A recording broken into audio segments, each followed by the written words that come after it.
ఆత్మగాదని ఇన్నింటి ఎరిగి ఏ పరమాత్మ ఏది సాంఖ్యయోగము సాధించు సజ్జనుడు అంటారు. తాను విచారణ చేయు సహస్రాలే అష్టకల్పత్మలో ఉండేటటువంటి ఆ గురుస్వరూపమే బ్రహ్మము, అదే నీ స్వరూపము. నీ స్వరూపము నిత్యము నిజపదము, అక్కడ నీ స్వరూపం అని చెప్తాడు. అదే అమనస్కం చెయ్యు. ఈ మనసు అనేటటువంటి లేకపోతే మీరేది అదే కదా, ఆ బ్రహ్మమే కదా. బ్రహ్మమే ఇవన్నీ వస్తుంది. బ్రహ్మణ్యోరవ్యక్తో మహత్తు మహాప్రకార పంచతన్మాత్ర పంచభూతాన్ని ఐదు ఉంటాయి. జగత్తే బ్రహ్మము, బ్రహ్మమే జగత్తు. విపులిక బ్రహ్మం పర్యంతం కూడా బ్రహ్మమే, రెండోది లేదు అని కూడా టెక్స్ట్ అంటాడు. పరిపూర్ణం ఒకటి లేదు ఎరుకలేదు, ఎరుకు ఒకటే ఆయన ఇన్ని ఉన్నాయంటే అవదు అని అంటాడు. కాబట్టి ఇట్లా నువ్వు తెలుసుకో. ఆ తెలుగు నీకెందుకు? అది వట్టి జోలు మోరు, ఎరుకు లేని ఆ జోలు పూను అంటాడు. ఎరుకు లేని జోలు అంటే ఏంటి?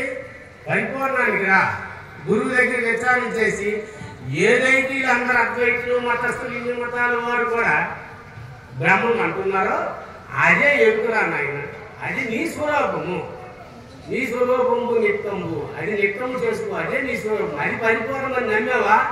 మళ్ళీ ఎటో అదే క్షీణ పుణ్యం మధ్యలోకి విషయంది, మళ్ళీ జన్మకు రాక తప్పదురా నాయన అని మనకి ఇక్కడ చెప్పినటువంటి విషయం.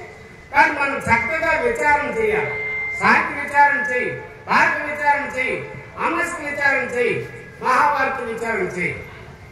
మహాభారత విచారణలు ఏదైతే బ్రహ్మమని చెప్తుందో ఈ 4 వేదాలకి మూలమైనటువంటిది ఏది? వేదాంతం. ఆ వేదాంతమైనటువంటి గురువై అది కూడా పరిపూర్ణలాగే ఉంటారు, కానీ అది పరిపూర్ణం కాదు. అది గురువై. ఆ గురువైగా నీ స్వరూపం స్పష్టంగా తెలుసుకొని అప్పుడు ఎరుకుని విడనాడు. మనం ఏం చేస్తాము? గురువు దగ్గరికి చేరుతున్నాము. గురువు గారు నాయన, కొంతమంది గురువులు చాలా శిష్యుల గురించి కష్టపడుతున్నారు. కొంతమంది గురువులు ఏంటంటే ఇదిగో పరిపూర్ణం, ఇదిగో ఎరుక, తెలుగో ఈ జన్మరాయితుంది. ఎక్కడ కావల చెయ్యాలి, కష్టపడాలి. గురువు తిడుతుందా? తిట్టిది కొట్టింది శ్రమలను పెట్టింది, అర్థమైందా? తిట్టిది కొట్టింది శ్రమలను పెట్టింది. నీ మనసు బడి శ్రమను పెట్టింది, కొట్టింది ముట్టింది ఎడలను కొట్టింది.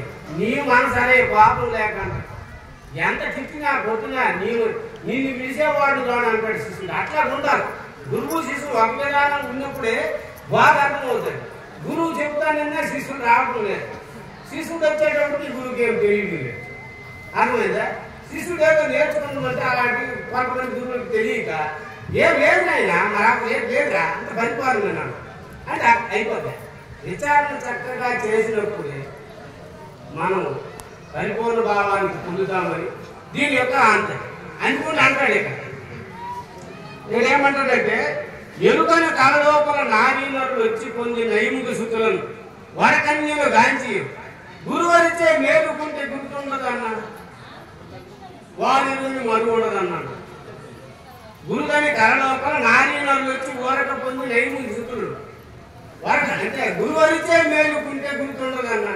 నువ్వు ఎప్పుడైతే గురువులతో మేలుకున్నావు నీ గురువు అనేటప్పుడు అప్పుడే రైతు అయిపోద్ది. కాబట్టి ఇట్లాంటి విచారణ మనం చక్కగా చేయాలి.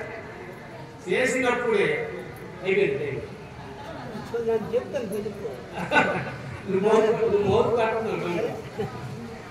కాబట్టి మనం చక్కగా విచారణ చేయాలి. ఎందుకు చేయాలంటే ఇక్కడ కృష్ణ ప్రభువు మనకి మొదటి అధ్యాయంలో 5వ కండాలు ఎరుకన కలలోపల నేను అరుదించింది, మీరు అట్లా అరుదించింది.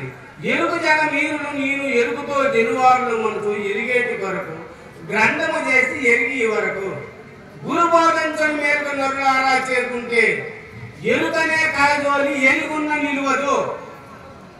మనం చక్కగా విచారణ కందాపును విచారణ చేయాలి. ఏమంటే ఎరుకను కలలోపల ఇదంతా ఎరుకే నేను అరుదించింది. ఎట్లా అర్థించారు? నాకు నేనే వచ్చాను, నాకెవరు తెలియలేదు. నేను మీరు ఎట్లా అర్థించింది?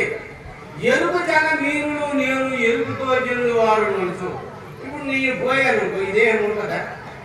ఎరుకుతో జనులు వారు మనసు ఎరిగేటి కొరకు గ్రంథము చేసి ఎరిగి వరకు గురు బోధించని మేలుకొన్నరులారా చేరుకుంటే గురు బోధనే మేలుకు ఎప్పుడైతే నువ్వు చేరుకున్నావో ఈ ఎరుకనే కలజోలి ఎరుగున్నా నిలువదు. అంటే ఇక్కడ ఒక చిన్న ఉపమానం చెప్పి ఆపేస్తాను. ఎరుకనే కాదు ఎరుగున్న నీళ్ళు అర్థం ఏంటంటే ఇప్పుడు ఉన్నాం, పెద్దలు ఉన్నారు.